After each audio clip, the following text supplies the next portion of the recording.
Hello everybody, my name is Senkara and today I am here to show you my anime Ishizu Ishtar deck.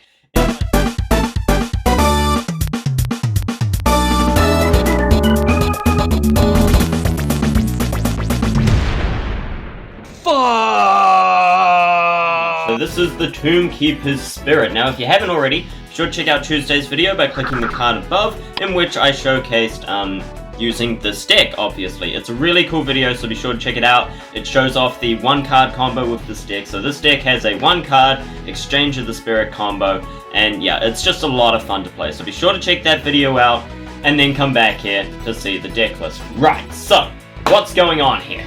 First, let me adjust my camera, because it was tilted, and I didn't like it. There we go. All better, okay. So, if you don't know, Ishizu uses a Earth Fairy control deck. So it's an Egyptian themed Earth Fairy deck, and it's also a control / deck destruction deck that she used against Kaiba in Battle City. First of all, we have Agido. Agido, Earth Fairy monster, one of Ishizu's cards. Yeah, don't need to say much about him.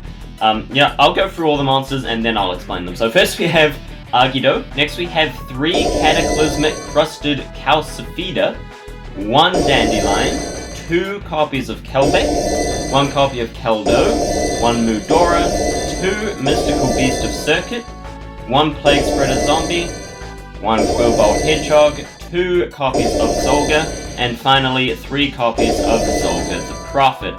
So this deck runs all of Ishizu's monsters that she used in the anime, plus a little bit extra. So sticking with the Earth Fairy theme, we have Cataclysmic Crusted Calcifida. This guy is an Earth Fairy monster that Ishizu doesn't use in the anime, but it fits perfectly in her deck. Next up we also have Mystical Beast of Circuit. Now I know this is technically Rashid's card, of course, but I am not using the anime version for that very reason, because the anime version is Rashid's card, not Ishizu's, so we're using the real life version. And yeah, it's an Earth Fairy monster, and it really goes great with the control deck, which I'll talk about soon.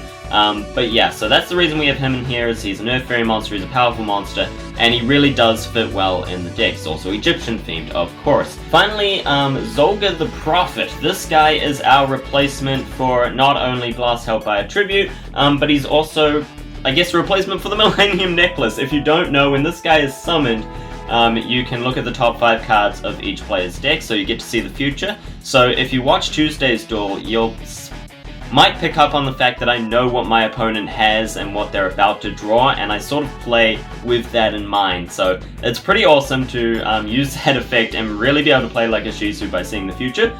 Also, his first effect, if you control an Earth Fairy monster except Zolga the Prophet, you can special summon this card from your hand, which is amazing. This is fantastic. So what this means is you can summon any of your Earth Fairy monsters, except for the big boys, and then special summon Zolga and go straight into an Xyz monster, which is fantastic. Or a Link monster as well works too. So Zolga the Prophet is a very good card, that's why we run 3 of them. Special summon goes straight into Link or Xyz, it's fantastic, and he replaces Blast Hellfire Tribute.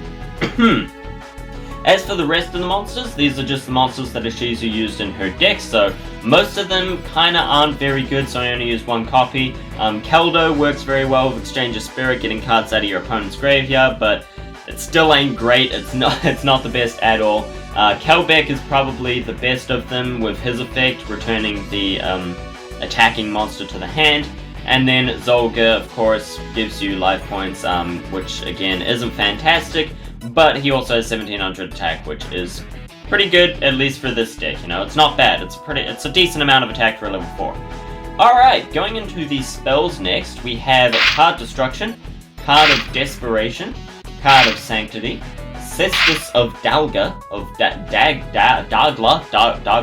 Dalga, Graceful Charity, 3 copies of the anime version of Michizure of Doom, 1 Monster Reborn, 1 Painful Choice, Pot of Greed, Reasoning, and finally 2 copies of Temple of the Kings. Now again, Temple of the Kings is Rashid's card. I am not using the anime version for this very reason. I'm not using the anime version, I'm using the real life version. This is because it has its final effect, which is that you can send Mystical Beast Circuit in your monster zone and this card to the graveyard to special summon 1 monster from your hand or deck or 1 fusion monster from your extra deck. So this is the reason we run Temple of the Kings and Mystical Beast Circuit, other than the fact that it works with the deck. This allows us to go into a couple very powerful fusion monsters to help with the control aspect of the deck. Because like I said, Ishizu's deck is less of an Exchanger Spirit deck and much more of a control deck. Usually people making Ishizu decks either run, like Gravekeepers, or they make a Exchanger Spirit deck destruction deck. That's not Ishizu's deck. I know that's the strategy she used against Kaiba, but her deck doesn't really focus around Exchanger Spirit. It was just that she used that one card and it went well against Kaiba. Her deck is very much a control deck using Muko and Drag Down into the Grave, Michizure of Doom, to control her opponent and what they do. So that's the basics of, so that's why I run this card, to get those fusion monsters out. What else have we got? Card of Desperation. This is the 1 card combo card. This is the 1 card. Again, check out Tuesday's video.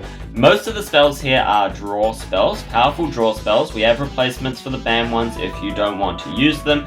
The rest, Michizure of Doom is fantastic. This card is absolutely amazing. This card, along with Muko, I'll explain in a minute if you haven't seen Tuesday's video, is absolutely amazing, and it is probably one of her best cards, these two together, and that's why I run 3 of them. Specifically, again, the anime version, it's not as fantastic with the real life version. Finally, Cestus of Dagla. This is just a card she uses. It's not great. It ain't bad though. 500 extra attack, that's fine. Painful Choice and Reasoning are cards used to dump cards into your graveyard for Exchanger Spirit. This deck may not be completely focused on Exchanger Spirit, but it is still a core part of the strategy, so we run these cards to help Exchanger Spirit go off. Finally, for the traps, of course, we have 1 Exchanger Spirit, the anime version, which is basically the old version, the original version pre-errata. We have a Fiend Comedian, 3 copies of Muko, the anime version again, 1 copy of Ordeal of a Traveler, 1 Sixth Sense, and 1 Skill Drain, because why wouldn't we? So again, this is a control deck. Skill Drain is there for the control. Sixth Sense is a fantastic card in this deck. This card's absolutely amazing. For Sixth Sense, I always choose 4 and 6. Just works. I don't know, trust me on that. 4 and 6, that's numbers. But this card not only lets you draw up to 6 cards, but it can also potentially let you dump up to 6 cards into your graveyard. So either you get to draw a bunch of cards, or you send a bunch of cards to your graveyard, which allows you to use Exchange of Spirit. Ordeal of a Traveler, I put this in because it's an Egyptian themed card, and it is also, good for preventing you from getting attacked, which is great. It's also my replacement for Swords of Revealing Light because I just thought it was better. Next we have 3 copies of Muko.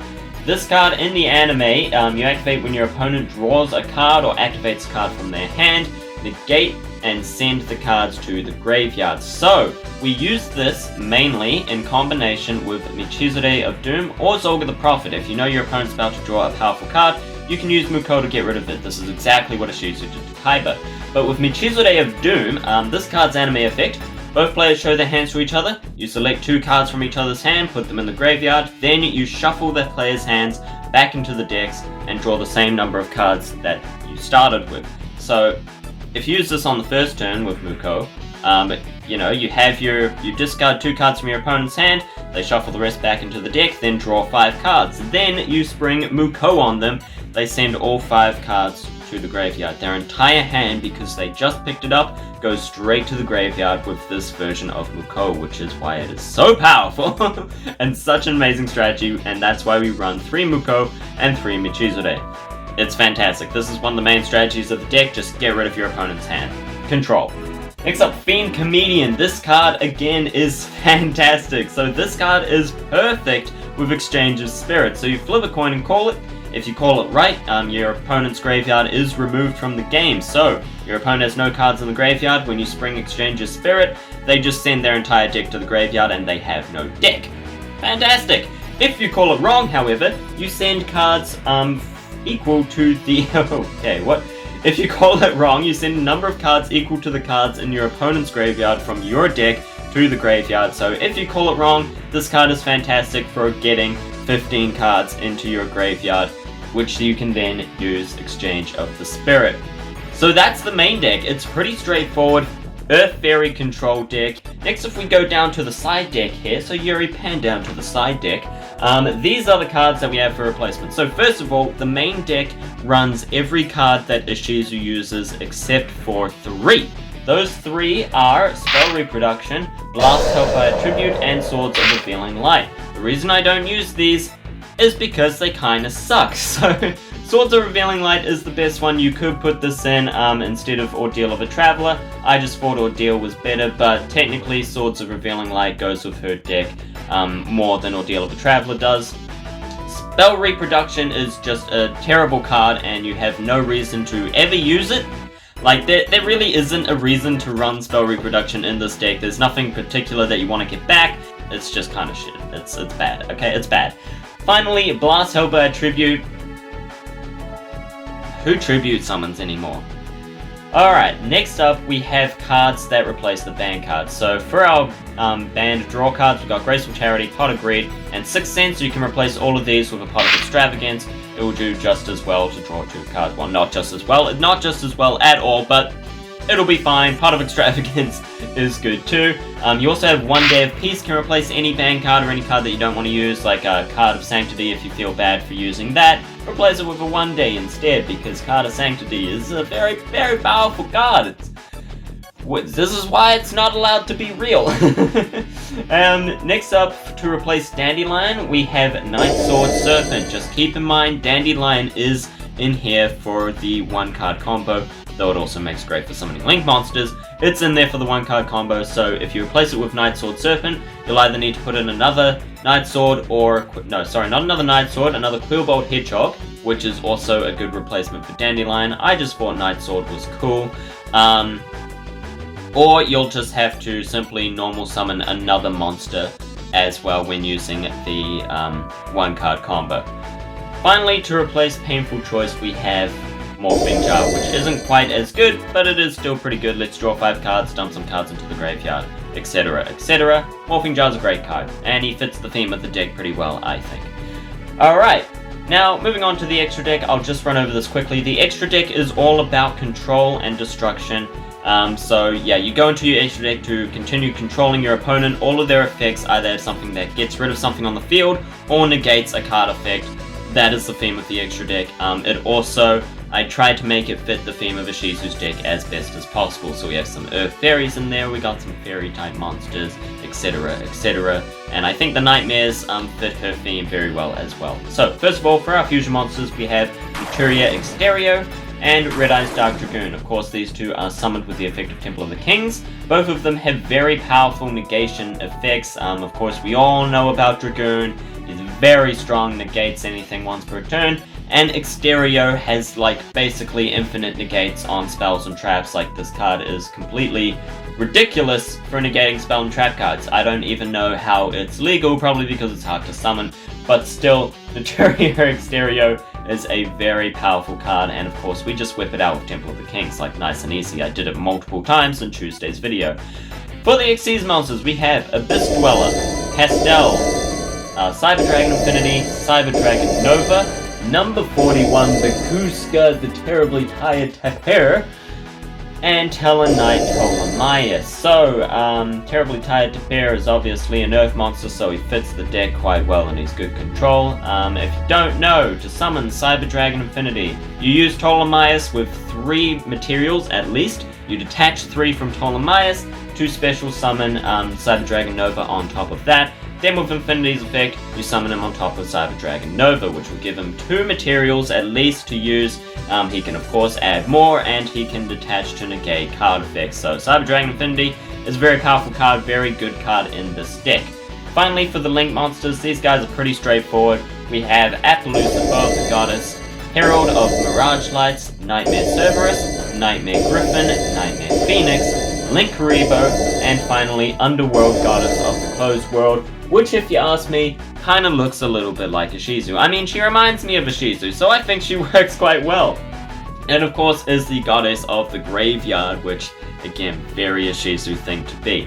So, all of these cards are about negation and destruction. Herald of Mirage Lights is, of course, a fairy monster as well, so fits well with the deck and negates by sending fairy monsters from your hand to the graveyard. So again, works well with the deck. The only cards that aren't about negation and destruction are Nightmare Griffin and Link Karibo. These cards are both key cards in the 1-card combo. Again, check out Tuesday's video if you want to know how that goes down. It's pretty fantastic. You can do it on your first turn. Basically, as soon as you draw a card of Desperation, you nuke your opponent's entire deck. It's fantastic. We love it. It's great. So, thank you all so very much for watching. I hope you enjoyed. This is the deck in all its glory. Yuri, show the whole thing. Show the whole deck. Look at how amazing it is. Fantastic. It actually does look really nice. I love to look at this deck. I went through a few different types of decks. Like, I went through deck destruction, you know, like empty jar type, or not quite empty jar, but I really at first tried to just sort of get Exchange of Spirit working and tried to use all these other cards, you know, like morphing jars and stuff. Deck destruction type strategies, or magical merchant, or whatever, to really get Exchange of Spirit off. And then I thought, you know what? That's not even Ishizu's deck. Ishizu doesn't use deck destruction. Exchange of Spirit isn't the main card, so I took out 2 Exchange of Spirits, put in all our other cards, and BAM! Fantastic. I decided Ishizu's deck was very much a control deck, and Exchange of the Spirit goes off surprisingly well. Like almost every duel, I still flip Exchange of Spirit nonetheless. So this card is still fantastic in the deck. The deck is actually really good. I am really happy with how this turned out. It's not meta, of course, let's be real, but it is still fantastic. I'm really happy with how this deck turned out. Again, be sure to check out Tuesday's video to see it in action. Be sure to subscribe, because next week, you know, last week we did Rashid's deck. If you want to check that out, Rashid Ishtar, also known as Odeon for you English dub peasants. We did his deck last week, which means we only have one more Ishtar left to go, right? Tombkeeper's Lineage, final episodes next week. Be sure to check that out. Subscribe for that. Leave a like, comment down below, let me know what you think of the deck, let me know if you use it for yourself. It is a lot of fun to play with. This deck it's fantastic. I really love using this deck, and I had a great time making it. So please, give it a go for yourself. Thank you all so very much for watching. I hope you enjoyed. My name has been Senkara, and until next time, see ya.